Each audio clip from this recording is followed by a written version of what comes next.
On a parlé hier de l'huile d'olive, les bienfaits et les malfaits de l'huile d'olive. On avait dit qu'il y avait certaines choses qui endommagent le corps. Il y a certaines choses qui sont bonnes pour le corps, tout dépend comment on les consomme. L'une d'entre elles, c'est l'huile d'olive, si tu la consommes telle qu'elle. Je pense qu'aujourd'hui, avec tout ce qu'ils font au niveau, c'est pas, si tu achètes de l'huile d'olive en Israël par exemple, chez les cousins, ou quand on les fait d'une façon artisanale, ça c'est l'huile d'olive de la Gemara qui est mauvaise pour le corps si tu la manges telle qu'elle. Mais au jour d'aujourd'hui, dans l'agroalimentaire, l'huile, elle est filtrée, ils essayent d'enlever, je ne sais pas si vous voyez, des fois sur les bouteilles, vous avez taux d'acidité 0,2, 0,5, 0,8, tout ça c'est par rapport au filtre et tout ce que l'huile elle a passé pour pouvoir être arrivé dans nos assiettes. Sans compter, une fois, il y avait écrit comme ça l'huile d'olive, j'ai vu le prix, c'était vraiment, j'étais quoi, 4 ou 5 euros. C'est pas possible, 4-5 euros d'huile d'olive et tout. Et là-bas, il y avait écrit, je sais pas, on va dire allez, 60% ou 80% d'huile d'olive, et après c'était des autres huiles qu'ils avaient mélangées à l'intérieur, tout ça. Des fois, l'huile, elle n'est pas pure huile d'olive. Donc aussi, ça engendre que le bienfait ou le méfait de ce produit-là, il n'est pas à 100%. Encore une fois, je dis pour les gens aussi qui nous regardent et qui, par rapport à la cache-route, souvent on nous appelle, question rave, et des gens ils disent voilà, j'ai acheté à Carrefour City ou Carrefour je sais pas quoi, machin, un certain produit. Je voulais savoir, c'est caché, regardez, voilà, dans les ingrédients, il y a écrit que il n'y a rien. Il faut savoir qu'au niveau de la loi internationale et française, ils ont le droit jusqu'à 3% de ne pas mettre ce qu'il y a écrit dedans. Ok, par exemple, il peut avoir, je sais pas moi, quelque chose de pas cachère et ils ne le mettent pas. Je veux dire, oui, mais 3%, on a un klal, on a une généralité dans la halakha. Ouais. Mi'out batel berov. La minorité, elle est annulée dans la majorité. Si j'ai une goutte de lait qui est tombée dans un bouillon de 60 gouttes de lait, ok, 1000 gouttes de lait, je peux manger le bouillon, il n'y a pas de problème, il est cachère. Alors là aussi, monsieur le rabbin, les ingrédients, c'est la même chose. Ouais. Alors qu'est-ce que tu leur dis, toi? Qu'est-ce qu'il faut dire? Tout dépend dans la halakha aussi. Pareil, la même halakha que tu cites dans le Shulchan Aruch Yoredea là-bas. Melchot Ta'arovot. Partir. Ça dit tête. Là-bas, quand c'est quelque chose qui est maramide, quelque chose qui ou donne le goût, ou sans lui, le produit n'aurait pas pu sortir comme ça, même s'il n'est pas en majorité, le produit reste interdit, ça ne s'annule pas. Ok? Donc il faut savoir que des fois, c'est pas parce que dans les ingrédients, il n'y a pas écrit ou il y a écrit, alors que c'est la même chose. Donc on a dit hier, quelqu'un qui boit de l'huile d'olive, comme ça il prend une cuillère d'huile d'olive, il ne fait pas la bracha, parce que c'est quelque chose qui est mésique, il n'a pas un goût super. Si par exemple, tu manges, pour toi c'est pas bon le chocolat, tu as du cholestérol. Ouais, chocolatérol. Ouais, t'as quelque chose de pas bon, et tu manges. Le chocolat c'est bon, tu kiffes quand tu le mets dans ta bouche. Étant donné que tu kiffes quand tu le mets dans ta bouche, alors là, oui, tu dois faire le bracha même si c'est pas bon pour toi. Ok? On verra après, Bezrat Hashem, on rentrera dans la lachot, que quelqu'un il mange quelque chose de pas cachère. Ok? Il mange quelque chose de pas cachère. Si c'est pour sa santé ou pas sa santé, s'il est en danger ou pas en danger, on verra. Bezrat Hashem, si on fait la bracha ou on fait pas la bracha. On a dit que si tu manges, je ne sais pas si j'en avais touché à ce point, je pense que oui, mais j'ai besoin de prendre de l'huile d'olive. Renforcer mes os, pour renforcer mon corps, peu importe. Et qu'est-ce que je fais? Donc je me fais une petite assiette d'huile d'olive. Il y en a en Israël, ils font, je ne sais pas si vous connaissez ça, mais en Israël, ils font des pitotes à l'huile d'olive. Comment ils font? Alors il y a les pains qu'on fait, qui badigeonnent d'huile d'olive, ils mettent au four, mais des fois les pitotes, ils les ouvrent en deux, ils prennent une assiette, ils assaisonnent l'huile d'olive avec du za'atar, des épices, ils trempent la pita dans l'huile d'olive et ils la mettent sur le gris après la viande ou avant la viande, ils la mettent, ça fait une pita croustillante et en même temps à l'huile d'olive. Ça c'est bavadak, c'est bon pour le corps, c'est que tu ne prends pas quelque chose, l'huile d'olive qui est telle qu'elle. Mais non, j'ai fait motzi. J'ai mis une assiette avec l'huile d'olive, tout ça, et je prends l'huile d'olive comme ça. Ok, moi, ma matara, mon but, c'est de manger pour l'huile d'olive. Si je mange vraiment que pour l'huile d'olive, et je prends vraiment un peu de pain, juste pour pas manger de l'huile d'olive telle qu'elle, je fais la bracha sur l'huile d'olive. Ok?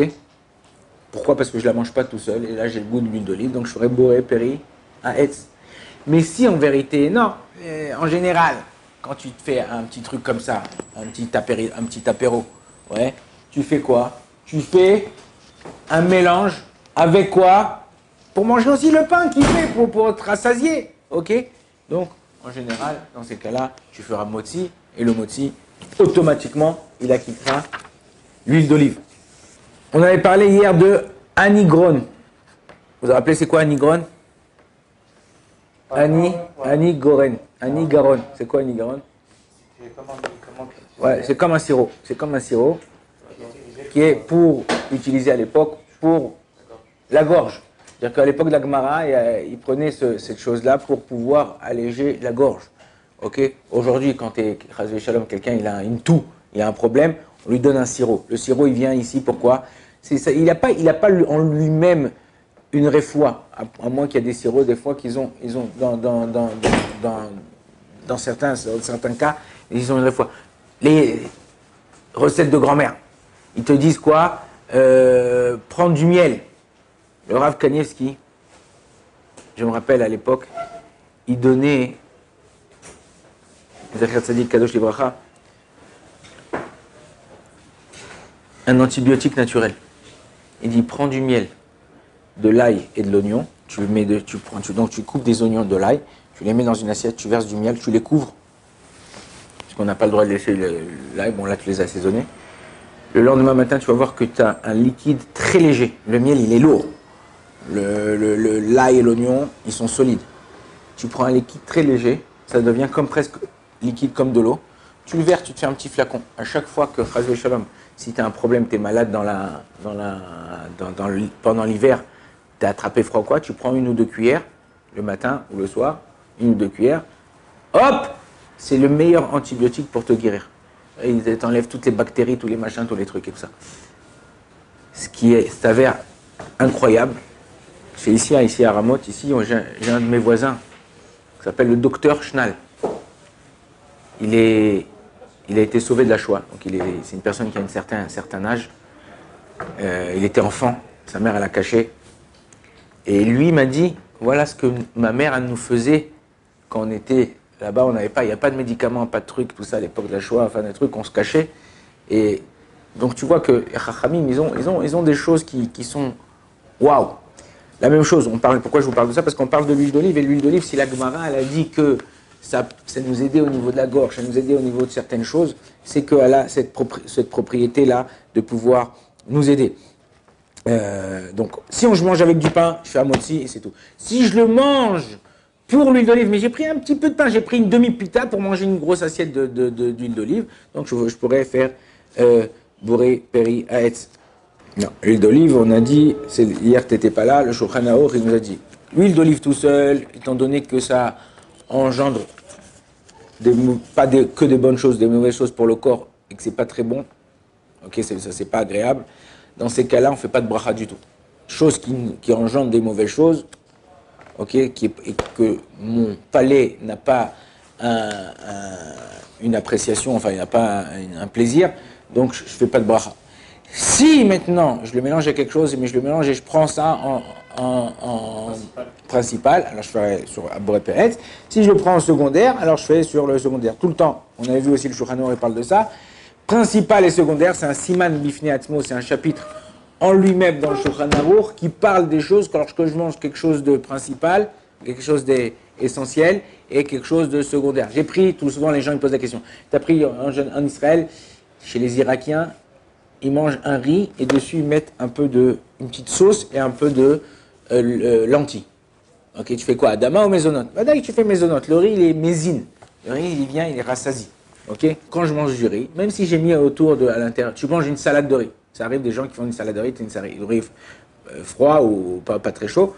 Ils te coupent des concombres, des tomates, des avocats, du thon, des œufs, machin, ils te le mettent à l'intérieur, ils te font une salade de riz. Je fais quoi comme bracha? Alors, Vadaï que je fais sur mes zonotes, c'est bien. Ah, et après, il me reste 2 tomates. Et ben même, j'ai fait mes zonotes, même si à la fin, il me reste 2 tomates, je ne fais pas Adama dessus. Pourquoi? Parce que le Icar, l'essentiel, même si à la fin, il est hydré, pareil pour les cornflakes, le lait. Ça dépend si tu as soif ou tu n'as pas soif. C'est-à-dire, en général, quelqu'un qui prend des cornflakes avec du lait le matin, il a soif, il a faim. Ouais. Mais quand je prends un petit encas comme ça à 4 heures, je veux prendre un petit bol de cornflakes, je mange pour les cornflakes, je ne mange pas pour le lait. Le lait, j'ai pas très soif. J'aurais pu prendre un verre d'eau de ça. Même si à la fin, il me reste un fond de lait et que je l'avale comme ça, je fais pas la bracha, à moins que tes cornflakes ils soient chez Akol. Mais en général, les cornflakes, c'est au maisonnote, ça dépend, il faut Adama. Donc Kellogg's cornflakes, c'est Adama, c'est des pétales de riz qu'ils ont explosé. Mais les Telma en Israël, les cornflakes Telma, ça ressemble aux Kellogg's cornflakes, mais c'est Telma. Ça, c'est du riz reconstitué, du maïs reconstitué. Ok, c'est la farine de maïs. C'est pas un truc. Donc là-bas, on fera chez Akol, parce qu'il a perdu ça. Donc tout dépend comment tu manges. Donc au niveau de la halacha, ça reste pareil. Quelqu'un qui aurait bu, on va dire qui a mangé, il a mélangé l'huile d'olive avec quelque chose. Il y en a qui aiment bien le citron. Ils mangent l'huile d'olive citron, ça fait comme une vinaigrette. Mais lui, il n'a pas mis trop de citron. Lui, il a cassé le goût de l'huile d'olive et il boit comme ça de l'huile d'olive. Ok? On a dit qu'il y en a qui prenaient une cuillère. Lui, il veut prendre Révit. Révit, c'est pas beaucoup.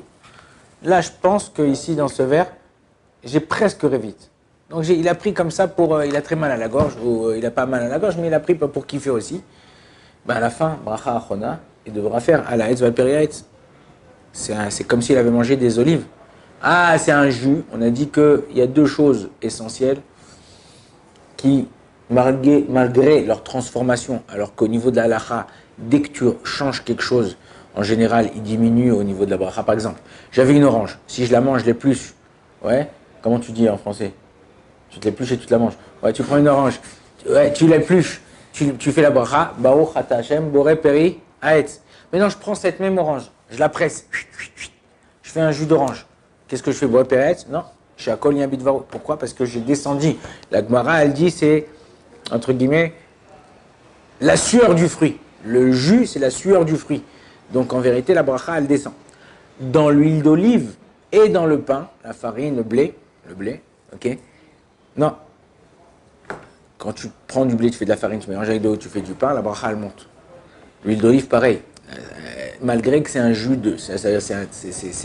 C'est l'essence d'olive. La bracha, si tu le manges, comme on a dit, on pourrait faire Béapéret. Et dans le même cas, si tu la bois d'un trait, dans certains cas où elle garde sa bracha de Béapéret, alors on fera à la et va al Périet. Halacha et du Shulchan Aruch, chapitre 202.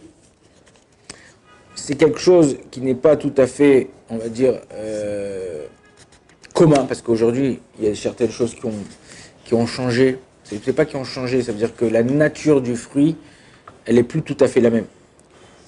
C'est pour ça que je dis aussi, peut-être pour l'huile d'olive au jour d'aujourd'hui, si c'est une huile d'olive de bonne qualité, sur l'alinéa qu'on a vu juste avant, c'est possible que même si tu la manges comme ça, tu devrais faire la bracha. Pourquoi? Parce qu'elle était tellement bien distillée et aromatisée, pas par d'autres choses, mais par l'huile, l'olive elle-même.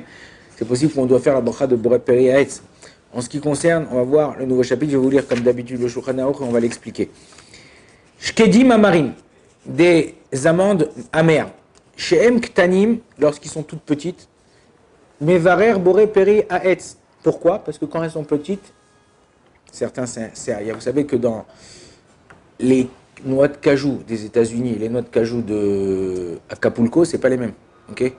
Et chaque endroit, on fait pousser les bananes d'Israël et les bananes d'Afrique, c'est pas les mêmes. Et vous avez des fois, il y a des toutes petites bananes. Des fois, vous avez des grandes bananes. Des fois, tu vois la banane. J'étais la dernière fois en Guadeloupe.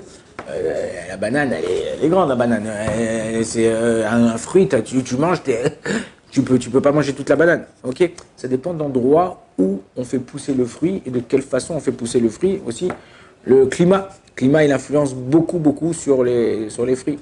Et c'est pour ça que une des choses qu'on a, on va dire, perdu, mais Zrat Hashem, Kakadosh Baruch Hu, il nous le rend, mais à l'époque où il y avait Gush Katif, c'était une bracha parce que on arrivait à faire pousser certaines choses sans avoir le problème des insectes et sans pas avoir besoin de faire d'insecticides, de machin, tout ça. Pourquoi? Ils ont posé la question une fois à un rabbin, comment ça se fait que là-bas ils arrivent et ils n'arrivent pas? Parce que là-bas, Gush Katif, c'était sur, on va dire, au niveau du climat, il était très bon. Il faisait pas trop chaud, pas trop truc. Et aussi au niveau de la mer, on était proche de la mer. Et la nappe méridiale de l'eau, elle se propageait dans le sable très profondément, on va dire sur 10 km dans le pays. Et on pouvait faire pousser là-bas sur du sable certaines choses, alors que normalement on ne peut pas, peut rien faire pousser. Va n'importe où, tu fais pousser du sable, tu n'arrives pas à le faire pousser. Ils avaient une technique. C'est pour ça qu'il faut chaque chose selon son influence. Donc les amandes amères, il dit le Shulchan Aruch, Ksheem ktanim evarer boré periaetz, gedolim velo klum. Lorsqu'ils sont grands, ils ont poussé, ils sont grands, ils sont amers, on ne peut pas les manger. On ne fait aucune bracha. Toute chose qui n'est pas agréable, tu la manges, peu importe pourquoi, on ne fait pas de bracha. De azuke mazike. C'est quoi azuke mazike?